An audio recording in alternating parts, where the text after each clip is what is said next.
almost by accident, I came to a course in medieval history and philosophy and found it fascinating. It was fascinating for two reasons, I think.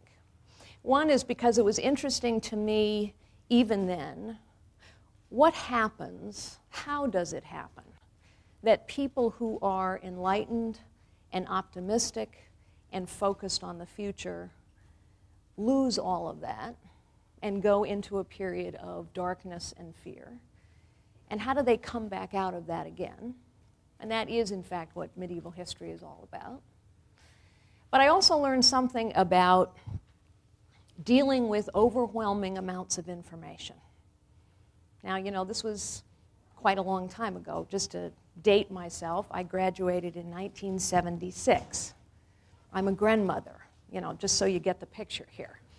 And someone asked me, actually, were there women's organizations here at Stanford when I was here? And I said, honestly, I don't know.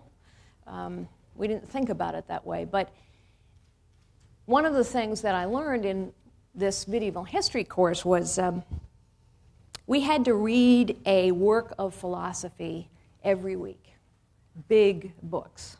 You know, Aquinas, Maimonides. I know none of this thrills you, but suffice it to say they were books of about a couple thousand pages apiece. And every week we had to distill those thousands of pages into a 2-page paper.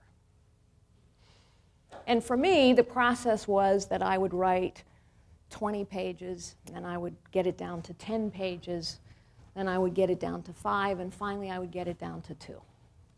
Which for me, I hoped represented sort of the distilled essence of what I had learned and what I had read.